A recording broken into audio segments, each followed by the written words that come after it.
Pourquoi investir au Québec? Parce qu'ici, on vous demande comment ça va, même si on vous connaît pas. Et qu'on peut le dire dans tout plein de langues. Parce qu'on sait comment briser la glace et garder les cœurs au chaud. Et que si on sait innover pour ça, et ça aussi, alors on a ce qu'il faut pour développer vos idées, même les plus étonnantes. Le tiers des emplois en R&D au Canada sont au Québec. Ça en fait du monde débrouillard. Et parce qu'avec le plus de diplômés universitaires au pays chaque année, on a clairement une main-d'œuvre qualifiée et assez inventive pour être capable de s'adapter autant aux tempêtes hivernales qu'aux canicules estivales. Parce qu'avec un régime fiscal avantageux et des coûts d'exploitation concurrentiels, on vous donne les moyens de réaliser vos idées de grandeur. La grandeur, ça nous connaît. Parce qu'à quelques kilomètres des grands centres urbains, vous trouverez des milliers de lacs d'eau douce, des forêts, des ressources naturelles et les marchés de New York, Boston, Toronto, accessibles grâce à un vaste réseau de transport diversifié. Diversifié comme les 1,4 milliard de consommateurs auxquels le Québec vous donne accès. Et parce qu'avec nos 62 centrales hydroélectriques, notre énergie est propre à 99 %. On en produit assez pour en revendre, tellement même qu'on est considéré comme la batterie du nord-est de l'Amérique. Ça, c'est vert et ça permet de bâtir des relations durables. Voilà pourquoi investir au Québec. Faites affaire avec nous. On commence quand?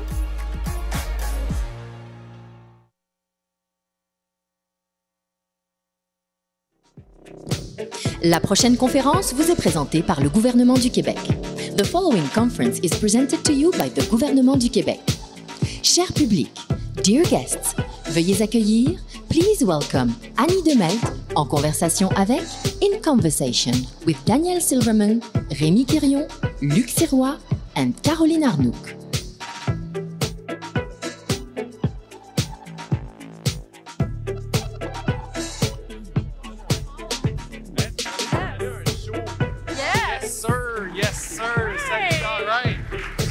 All right.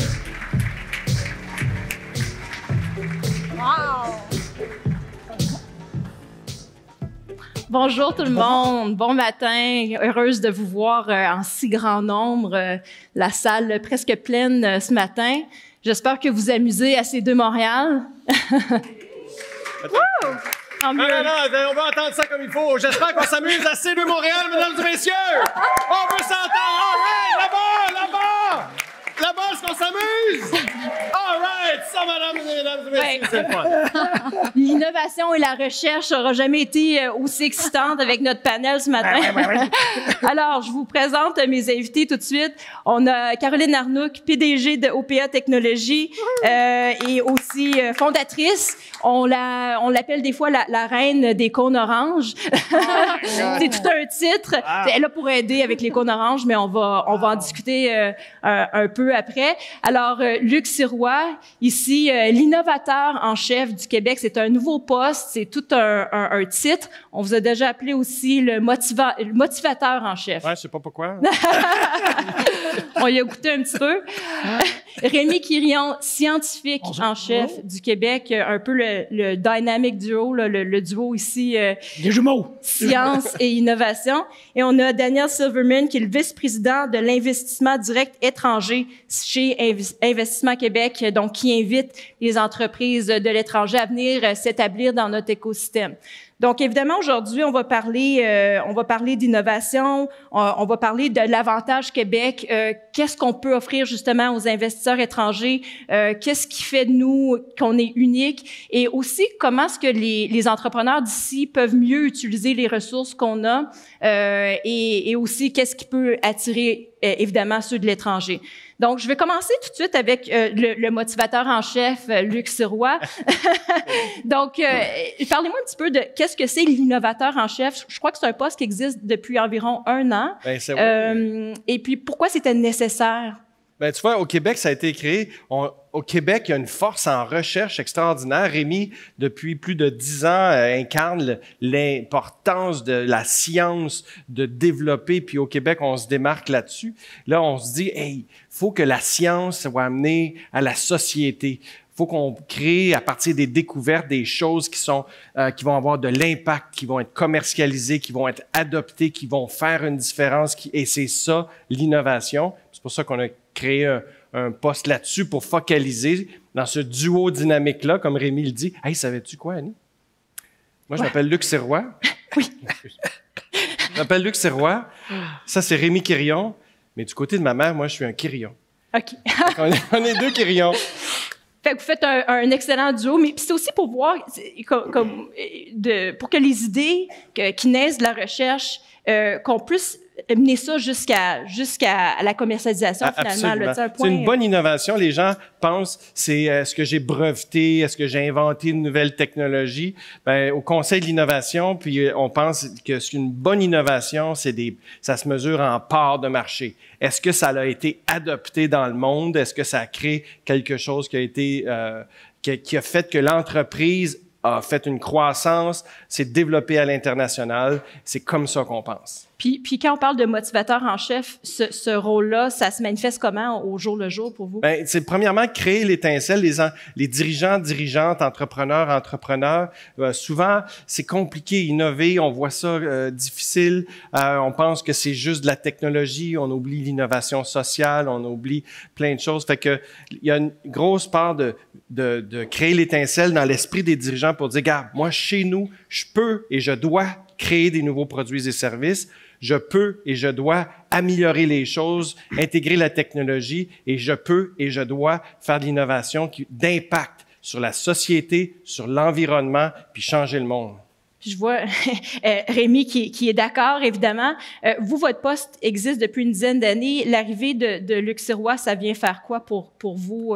Quel impact voyez-vous déjà? Ben, je pourrais dire, ce que vous voyez ici, là, tu l'as mentionné, ce qui est unique au Québec. Ça, c'est unique. Ça n'existe pas ailleurs dans le monde. D'avoir un duo comme ça, recherche-innovation, je sais qu'il y a d'autres pays qui regardent à ça présentement, mais il n'y en a pas. Donc, vous partez avec quelque chose de différent. Peut-être que, avant de passer à Luc, je parlerai de la stratégie québécoise de recherche et d'innovation. On l'aime beaucoup, certains d'entre vous la connaissez probablement. Dans notre jargon, c'est la SQRI au carré. SQRI 2. OK, répétez ça, tout le monde. Et pourquoi c'est intéressant? Parce que plutôt que d'avoir, dans notre recherche, l'innovation, la commercialisation, on fait ça un peu linéaire. On sait que c'est pas linéaire, mais ça sauve souvent dans notre façon de penser. Maintenant, on voit ça circulaire. Vraiment, recherche, innovation, commercialisation. Et les fruits de la commercialisation sont réinvestis en recherche. Et c'est une autre chose qui est assez unique au Québec, c'est qu'on a les fonds de recherche du Québec. 3 fonds de recherche du Québec qui supportent la formation de la relève, des talents, des chercheurs de demain, des équipes de demain. On a environ 130 regroupements stratégiques dans tous les secteurs que vous pouvez penser. L'histoire, l'exploration minière, plusieurs en santé. Puis là, des fois, vous allez dire, comme entrepreneur peut-être, mais ça sert à quoi tout ça? 3 exemples. Le premier, vous avez sûrement parlé de ça depuis le début de la conférence, l'intelligence artificielle. Au choix Benjo. Lorsqu'on a commencé à financer le docteur Benjo, tout le monde disait, c'est quoi cette histoire-là? Perd son temps dans son sol à regarder des algorithmes. Maintenant, c'est un marché énorme partout dans le monde et le Québec est très, très fort. Montréal, très, très fort là-dedans. Deuxième, la prochaine vague, l'ordinateur quantique. Dans le quantique aussi, il y a un jeune chercheur à Sherbrooke, à l'Université de Sherbrooke, Alexandre Blais.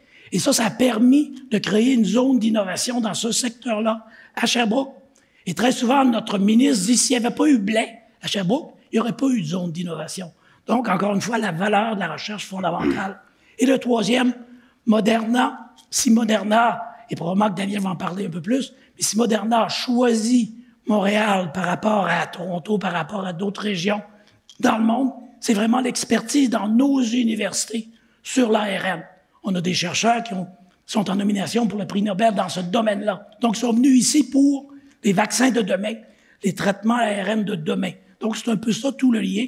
Et avec Luc, pour répondre à ta question, c'est vraiment de faire ce lien-là entre la recherche plus académique, la recherche plus appliquée, l'innovation et en bout de piste, bien sûr, ce qui est essentiel aussi. 350 startups ont été créées autour de ce qui s'est fait en recherche au IA, puis on continue. 350 PME entreprises sont venues bâtissent là-dessus. Une quarantaine d'entreprises dans le quantique, les matériaux quantiques, l'ordinateur quantique, la téléportation, mesdames et messieurs. Un jour, ça va devenir réalité. Je vous l'ai annoncé ici, vous l'avez appris à C2 Montréal. Et c'est vraiment, donc, ce lien-là, on fait de la recherche kick-ass et on fait des entreprises qui changent le monde. Je suis bouche bée, là. Je ne peux pas l'avoir dit mieux. Mais maintenant, je me tourne vers vous, Daniel Silverman, parce que vous êtes un peu, vous êtes le trio, finalement. Là, on parle du duo, mais ça finit avec vous aussi. Ça aussi, ce trio-là est unique parce que vous, c'est votre job de vendre le Québec à l'étranger, de convaincre les gens de venir investir d'ici, les compagnies de venir s'installer ici. Mais je vous ai entendu en entrevue récemment dire que le Québec est encore, en Amérique du Nord, un secret bien gardé. Donc, je me demandais pourquoi justement, quand on parle de toutes ces avancées-là, de tout ce qu'on a à offrir, pourquoi pensez-vous qu'on est encore un secret bien gardé?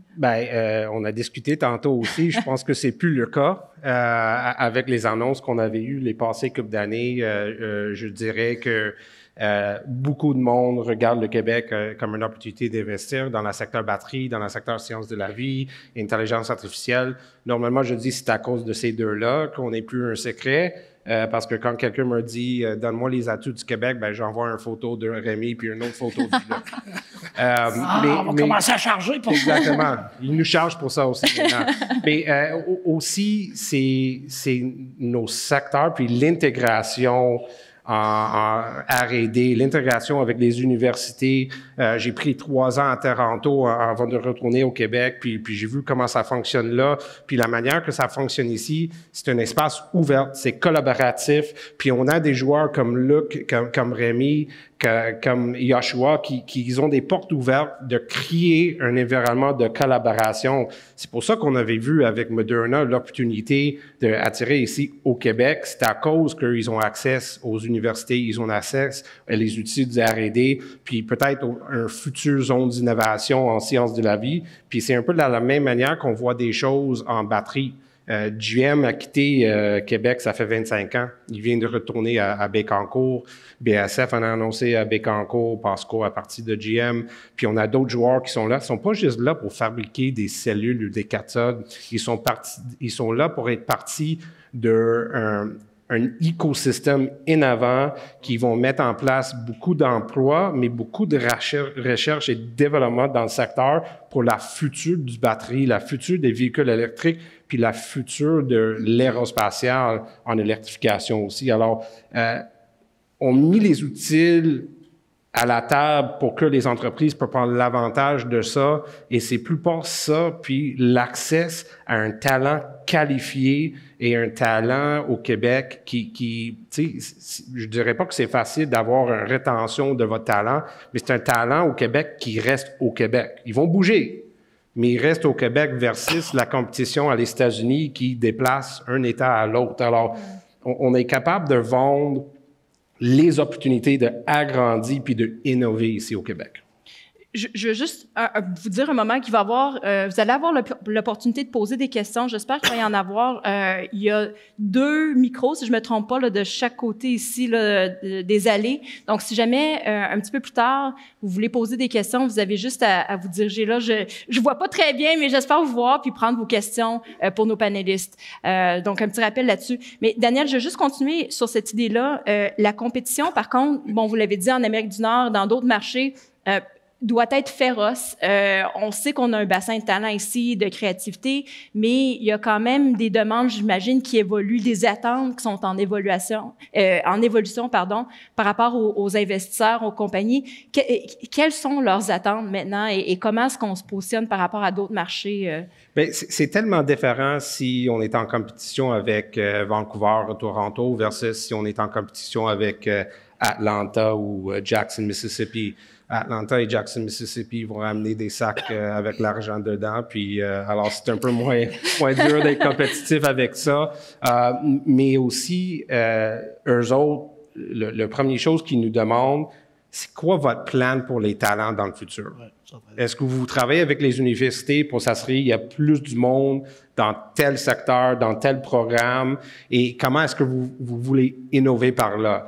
L'autre partie aussi, c'est quoi les outils que vous avez à votre disponibilité à partir du MRI, à partir du Investissement Québec, à partir des autres ministères pour nous aider à innover nos produits, puis pas nécessairement faire une mise à pied, mais de prendre les gens qu'on peut aller dans robotisation et remettre les gens quelque part d'autre. Alors, c'est plutôt ça pour nous autres. Puis comme exemple, vous me parliez de l'industrie du cinéma. Ouais. Moi, j'ai l'impression, comme Montréalaise, d'en entendre moins parler, mais c'est assez particulier là, ce qui se passe dans cette industrie-là. Parlez-moi de... C'est un secteur assez compétitif, puis tout le monde va dire, ben, c'est secteur cinéma, c'est pas innovant. Ben, c'est tellement innovant. Ouais. Puis, il y a des forces au Québec qui peuvent être... on peut faire la transition carrière avec ces gens-là. Il y a beaucoup de monde qui prend leur retraite dans le secteur aérospatial, comme exemple, qui peut rentrer dans le secteur cinéma avec une formation. Alors, il y en a quelques universités qui commencent des cours de transition de carrière, une deuxième carrière, on va le dire aussi.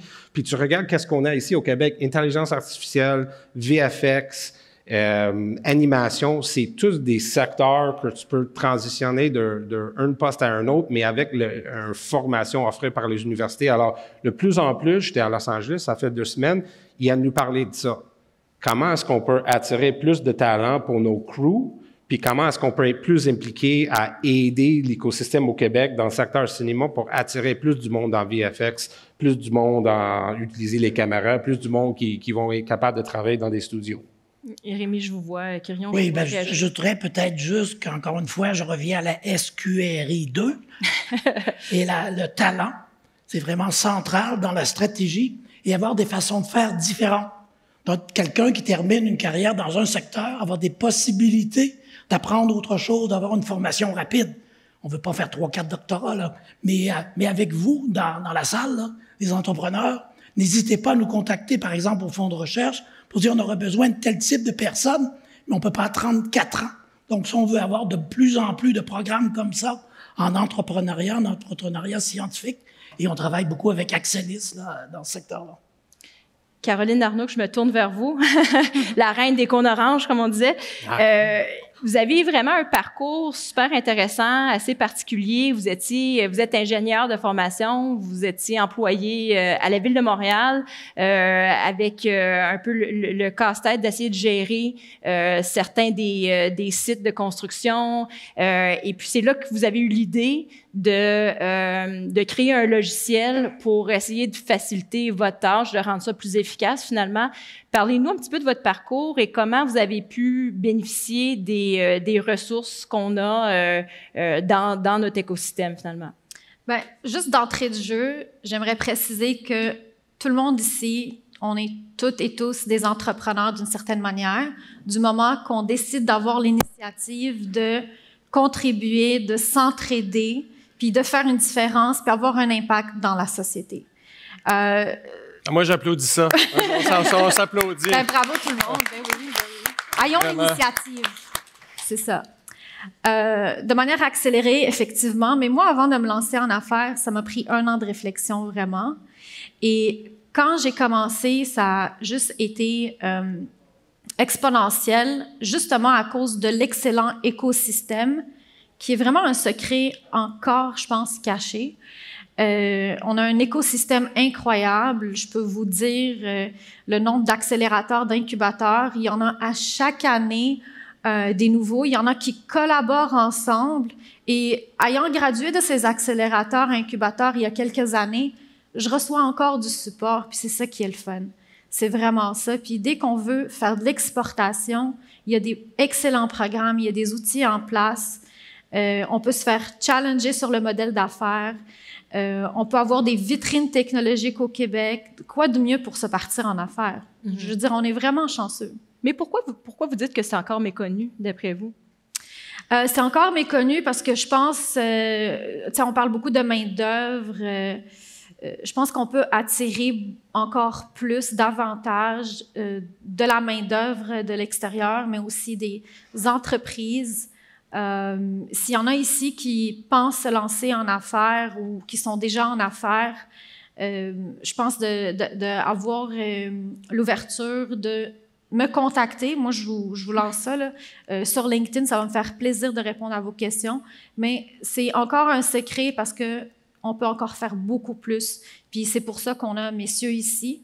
Donc, savais-tu, Caroline et Annie, au Québec, c'est l'endroit au Canada, puis certainement dans le monde, où il y a le plus de centres pour assister à développer des nouvelles technologies. Dans tous les domaines. On a des CCTT, on en a une 50aine, on a des centres de recherche publics, on a nos 18 universités. C'est l'endroit dans le monde où des entrepreneurs comme toi peuvent matcher avec des développeurs, inventeurs, créateurs qui vont faire le design, le prototypage, essayer en peu de temps. Et en plus, c'est l'endroit dans le monde où il y a le plus de financement pour que des entreprises travaillent avec le milieu de la création de nouvelles technologies. C'est l'endroit, étonnamment, par contre, où on l'utilise le moins.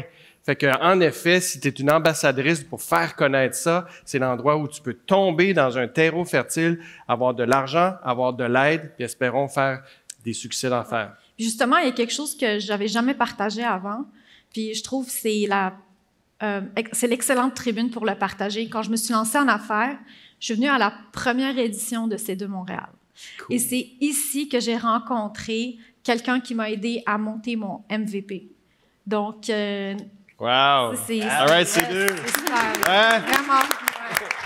Ouais, C2. Hey, mais Annie, moi, je suis curieux. Reine des cônes oranges, j'ai pas trop compris. Lancez-moi pas des tomates. Oui. C'est pas à cause de moi qu'il y a des cônes oranges. Parce que tu as fait de l'accélérateur, mais tu es dans les cônes oranges, là, je comprends pas. Oui, parce qu'on a développé un logiciel. D'ailleurs, on vient d'obtenir notre brevet au niveau canadien sur l'expérience utilisateur. Et ce logiciel, c'est pour aider les villes à mieux gérer les fermetures de rues quand ils sont planifiés, quand il y a des cônes oranges, et quand ils ne sont pas planifiés, d'événements environnementaux, d'événements d'urgence. Mais on va plus loin que ça. On aide à planifier les détours à la circulation, à fournir de la donnée à Waze pour que nos déplacements soient plus faciles. Wow. Voilà. All right, on la veut. All right. Je pense qu'on va tous se cotiser. On va tous se cotiser pour en acheter pour nos villes. Ben, c'est ça, on est bienvenue à Montréal. Hein? Je trouve ça intéressant que vous avez pensé aux villes, non seulement les villes, comme vous avez dit, des villes où il y a des événements, mais aussi où on voit justement certains, il peut y avoir des désastres, certains événements climatiques. Qu'est-ce qui vous a apporté à penser à ça? Moi, j'ai travaillé, je suis ingénieure civile, j'ai travaillé au service de l'eau de la Ville de Montréal. J'adorais ce que je faisais. Étant ingénieure civile, on aime ça, des ingénieurs en général aiment ça trouver des solutions aux problèmes. Fait que les problèmes, on aime ça aussi, c'est un défi pour nous. On sait que nos infrastructures, pas juste au Québec, mais un peu partout, il y a beaucoup d'investissements dans les infrastructures qui se font, autant pour des nouvelles que pour du renouvellement d'infrastructures. Et je voyais l'impact que ça avait sur la société en termes de circulation. Je voulais réunir ces deux industries dans un logiciel. Puis c'est vraiment ma motivation d'aider toutes les villes partout dans le monde. Tu sais, Annie, Rémi et moi, on parle beaucoup d'entrepreneuriat scientifique. Donc, des chercheurs, des étudiants qui vont inventer quelque chose dans leur laboratoire puis qui vont éventuellement partir une entreprise. Mais on découvre que les entreprises qui réussissent beaucoup, c'est des gens comme Caroline, qui ont été dans le milieu, qui ont été dans une entreprise, qui ont été dans une institution, puis plusieurs années plus tard, se disent « Hey, il y a un problème à régler, moi, je vais le régler. » Moi, j'envoie un message à tout le monde ici. Là. Je ne dis pas de quitter vos jobs pour aller partir des entreprises tous, mais devenez des intrapreneurs. Caroline nous a envoyé le message, devenir des intrapreneurs. Partez une nouvelle entreprise dans votre entreprise. Convainquez vos patrons, vos gens dans vos institutions de vous supporter pour que ça se passe, pour que ça soit inventé, puis que ça ait lieu. Puis oui, des fois, l'institution peut peut-être faire un spin-off de nouvelles entreprises. Il faut encore qu'il soit ouvert. Des fois, c'est ça le défi un petit peu. Hein, c'est ça, l'esprit de Montréal. On va mettre quelque chose dans l'eau ici, si tu veux bien, Caroline. On va mettre quelque chose dans l'eau là, qui va faire que les dirigeantes vont tous être d'accord. Mais justement, j'allais vous poser la question sur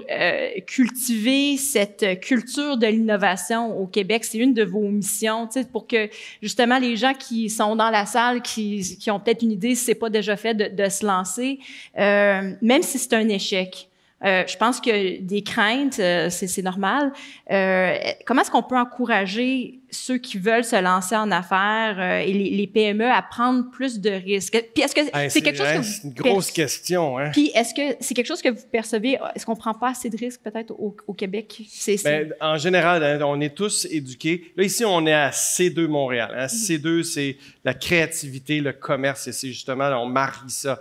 Je pense que fondamentalement, partout, notre éducation, elle détruit la créativité. Donc, on apprend justement à avoir tout bon. On vise toujours avoir 100%. On vise ne jamais lâcher, ne jamais abandonner, toujours mener à bien notre mission. Ben, l'innovation, on le sait, il y a pour 1 millier d'idées, il y a un succès commercial qui va arriver. Il faut être capable de générer beaucoup d'idées, être capable d'avoir une façon de choisir sur lesquelles on continue d'avancer et puis comment on va, après ça, investir dans celles qui ont des chances de réussir. Cette façon de penser-là, c'est la façon des dirigeants et dirigeantes de demain et c'est ça, la culture d'innovation. Le désir de faire des choses différentes, le devoir, puis le sentiment d'avoir décidé de dire oui, on va prendre action, puis le savoir-faire de comment on gère l'innovation. Est-ce qu'au Québec, on est moins bon que les autres? Je pense qu'au Québec...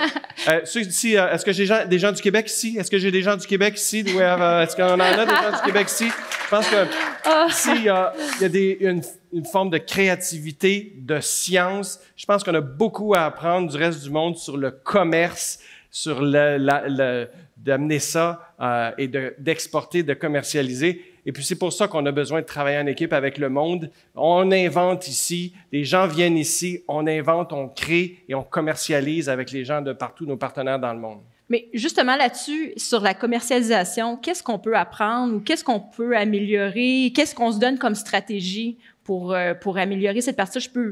N'importe qui veut jaser là-dessus. Désolé, ils m'ont demandé de ne pas briser quelque chose, mais ça me prend 5 minutes de briser mon micro.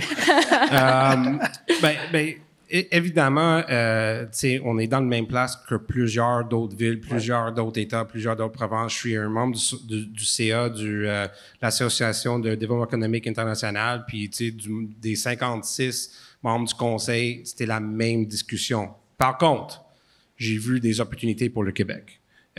Puis la création du poste du LUC, puis qu'est-ce que Rémi fait? On crée un terrain innovant pour des entrepreneurs, puis des investisseurs qui veulent innover ici. Mais ça vient tous avec la collaboration avec les universités, les villes, les incubateurs, le secteur privé aussi. Alors, le défi qu'on a, c'est que on a un défi, puis je vois mes collègues du Montréal International, Investissement Québec International, puis je pense que j'ai vu quelqu'un du Québec International. On a un défi de doubler les investissements directs étrangers, je dirais pas d'ici le 31 décembre, c'est depuis 2019. Mais qu'est-ce qu'on fait après ça? Puis qu'est-ce qu'on va devoir faire après ça? C'est des plus surgicales. En qu'est-ce qu'on fait? C'est quoi les besoins de l'économie du Québec? C'est quoi les besoins de tel écosystème? C'est quoi la chaîne de valeur qu'on a besoin de compléter? Puis ça c'est quelque chose qu'on devrait travailler tout ensemble pour voir c'est quoi les atouts, c'est quoi les défis, c'est quoi les faiblesses, puis comment est-ce qu'on peut compléter ça? Comment est-ce qu'on peut faire plus de fabriquer au Québec, innover au Québec? Et de vendre dans le monde. Oui, versus juste des importations. Mais alors, plus de fabriquer au Québec, plus d'innovation, plus d'export à l'extérieur du Québec. Alors, c'est une stratégie qui prend tout le monde autour de la table, de tous les secteurs, les universités, le MRI, EQI, nos partenaires Montréal. Mais c'est vraiment un défi mondial qu'on a. Le pénurie de main-d'œuvre, tout le monde parle de ça. C'est pas unique au Québec, c'est pas unique au Canada. Quand on vient d'une mission, Rémi et moi, avec le ministre du gouvernement précédent, puis on va voir comment ça se passe dans les prochaines semaines, mais on vient d'une mission pour apprendre en Israël comment on fait l'innovation, la science, la commercialisation. Quand tu crées une innovation et que dès le départ, tu dis c'est pour le monde, c'est un état d'esprit qui est différent. Quand tu sais que tu vas travailler avec des clients qui sont en Asie, en Europe, qui sont en Amérique, dans l'ensemble de l'Amérique, dans l'ensemble des continents, tu fais les choses différemment et tu le prévois dès le départ. Moi, je serais curieux d'entendre, Caroline, je vais te demander. Commercialisation, comment ça... Ayant passé à travers, j'aurais plein d'idées pour accélérer la commercialisation. Là, ça va me faire plaisir de partager ces idées-là avec vous. As-tu un petit truc pour nous? Moi, je dirais ce qui a fonctionné vraiment, puis ce que j'encourage beaucoup à le faire, puis des fois, on n'est pas à l'aise de le faire, c'est dès que vous avez une idée, parlez-en. Parlez-en, faites des pitchs, challengez cette idée-là. Ayez pas peur de vous faire voler l'idée. Ah oui, c'est ça, les gens ont peur. Hein? Ils disent, si quelqu'un vous vole l'idée puis l'amène au marché rapidement, ben ça veut dire que finalement, c'est pas une très bonne idée parce qu'on peut l'amener au marché très rapidement. Donc, les possibilités de se faire copier sont trop élevées. Donc, il y a beaucoup de risques d'aller commercialiser ça. Donc, ayez pas peur de parler de l'idée. Puis peut-être même... En parlant de l'idée d'avancer, put sticks in the ground, pour être capable de s'assurer que ça soit quoi. Moi, ça m'a bénéficié parce que l'idée d'origine a changé, a évolué en peu de temps vers quelque chose qui représente plus ce que l'utilisateur final aurait besoin de s'outiller. Donc, ça m'a bénéficié dans le produit, certainement. Mais en termes d'idées qu'on peut appliquer, il y a quelques villes qui le font. Ça se fait super bien au niveau provincial. Ça se fait au niveau fédéral aussi. C'est des vitrines technologiques. Donc, si on en a de plus en plus, il y en a qui commencent à avoir. Puis, ce qu'on est bon au Québec, c'est que dès qu'on lance un programme, moi, je reçois souvent des appels qui me disent un sondage, mais il s'est pris très au sérieux, ces sondages-là, de dire comment vous avez trouvé ces programmes-là. On évolue très rapidement au Québec. Et toi, tu as bénéficié des vitrines technologiques? J'ai fait des vitrines technologiques, plusieurs même. Wow. Oui. Et là, la ville utilise ton produit pour le mettre en... Il y a plusieurs villes qui l'utilisent en ce moment, et aux États-Unis. Et peut-être, j'ajouterais ici, par rapport à ce qui vient d'être mentionné, puis Luc l'a dit sans le dire, je pense, là, mais pas avoir peur de l'échec non plus. Changer un peu notre culture, parce que souvent dans notre culture, ici puis en France, c'est peut-être un peu la même chose, au Canada aussi. On valorise pas assez l'échec. Quand on a un échec, on apprend de l'échec et la deuxième fois, on va être meilleur. Israël a ça beaucoup. C'est quelque chose qu'on n'a pas encore énormément. La science, au niveau des municipalités, c'était dans sa plateforme, lorsqu'elle a été élue, là, la mairesse de Longueuil va créer un poste de scientifique en chef pour la ville de Longueuil. Donc aussi, la science, innovation, au niveau des villes, de plus en plus, ils vont en avoir des activités de ce côté-là. Caroline, je voulais vous entendre, excusez. Pardon, monsieur curieux. Je voulais vous entendre, Caroline, parce qu'on a parlé d'Israël, de ce modèle-là. Est-ce qu'il y a des choses concrètes que vous m'avez déjà parlé de ça aussi, desquelles on peut s'inspirer, des pratiques qui sont inspirantes pour vous, qui pourraient vous aider vous-même à vous faire progresser avec votre entreprise? Moi, je pense que c'est quelque chose qu'on voit beaucoup dernièrement au niveau des investissements. C'est ça qui fait toute la différence. Puis c'est ça qu'on voit beaucoup en Israël. C'est des investissements très importants.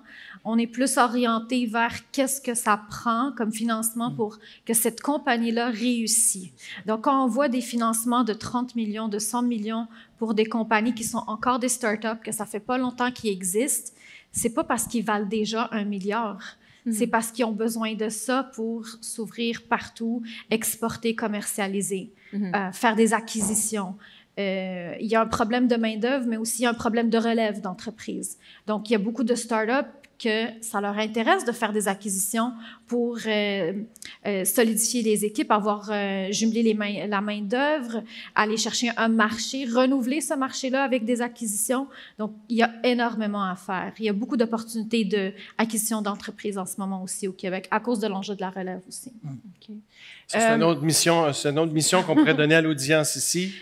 Lancez-vous dans un état d'esprit de faire l'acquisition des autres et de devenir la grande licorne internationale qui va être celle qui va être la championne. Bien, soyez ambitieux, c'est ça? Oui. Ben, finalement, il y a ça. Audacieux et ambitieux. Est-ce que on va manquer de temps bientôt? Je vois pas nécessairement. Si vous avez des questions, c'est le moment de vous manifester parce qu'on On a presque quelqu'un là terminé. qui s'en va, ça va être le fun. Est-ce qu'on a quelqu'un? Ah, elle s'en va, elle va pas au micro. Ah, Je vais au micro. OK. Bonjour, ma question sera pour M. Sirois et M. Quévillon.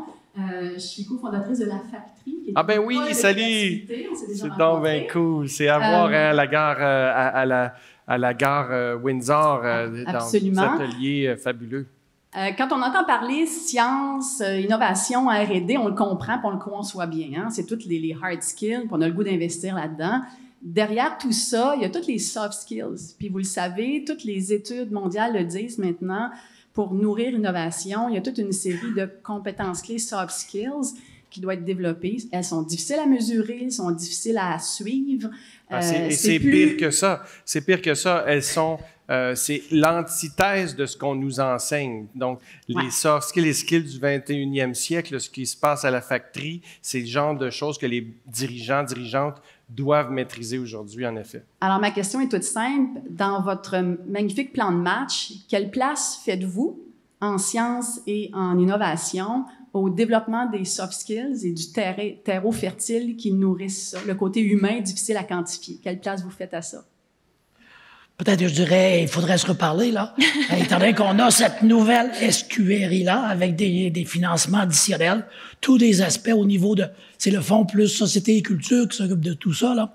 Mais vraiment, travailler avec quelqu'un comme toi, très terrain, être très, très, très terrain, pas nécessairement aller apprendre ça à mon université, là, à l'Université McGill, mais vraiment sur le terrain, ce genre de soft skills-là, et on est prêt à faire... On a déjà fait des petites choses, mais il faut aller davantage dans ça.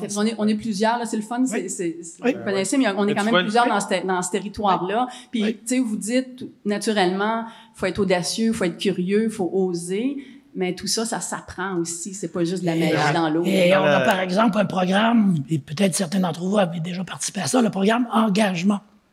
Et ça, vraiment, là, ça vient de n'importe qui peut nous faire des propositions de recherche, puis on va travailler avec eux, là. Fait que ça, c'est peut-être un peu aussi ce genre de soft skill pour nos citoyens, pour s'engager du côté de la recherche et de l'innovation. Parfait. Merci. On est là, puis on est beaucoup dans la salle. Si tu me permets, je t'en rajoute un peu. Dans la stratégie québécoise de recherche et d'innovation, on a annoncé tout l'effort de créer des conseillers en innovation partout au Québec. Oui. Donc là, il y a des conseillers de développement économique, des gens, on les a nommés, hein, tu les as nommés chez Investissement Québec, il y en a chez les gens de développement économique. Ces gens-là ont amené des entreprises sur un territoire. Maintenant, il faut que les conseillers économiques soient transformés en conseillers de l'innovation pour aider les entreprises à éventuellement acquérir les soft skills. Fait que des conseillers en innovation, c'est des gens qui vont être capables de dire « Hey, il y a d'autres choses que vous devez être capable de faire », de coacher des dirigeants sur « Hey, il y a d'autres façons de penser », l'impératif de faire les choses différemment, gérer l'innovation, intégrer la créativité, intégrer les soft skills.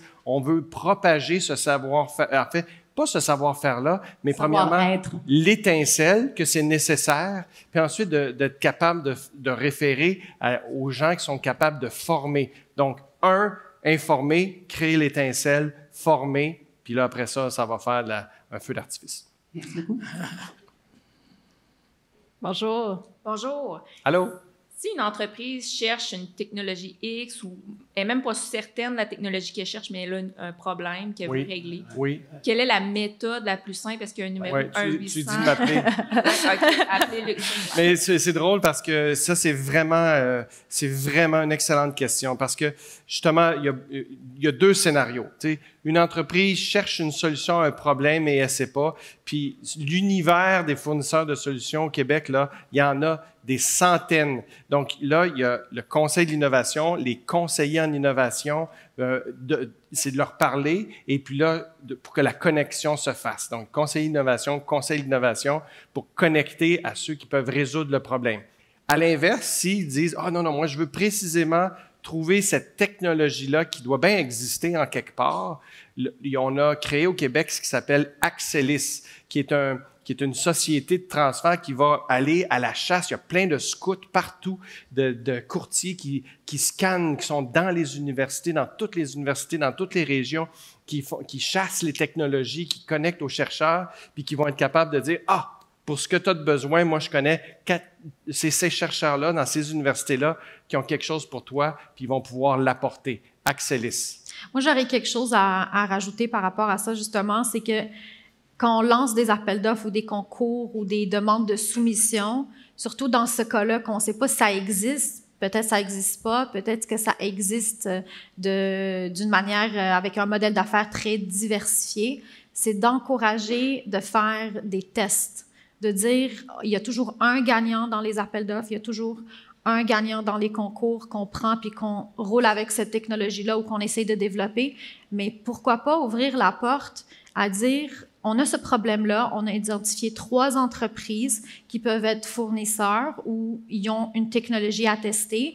Testons ces 3-là, puis là, on ressort tellement plus riche parce qu'il y aura une collaboration juste incroyable.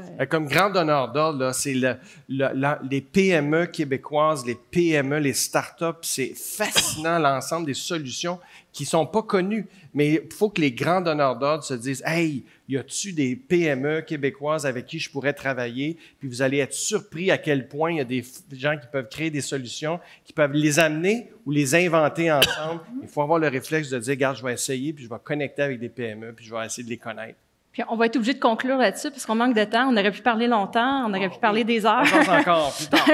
Vous allez continuer.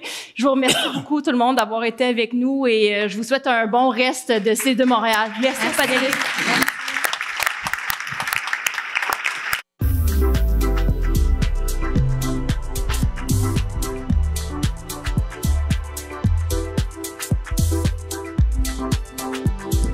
Cette conférence vous a été présentée par le gouvernement du Québec. This conference was presented to you by the gouvernement du Québec.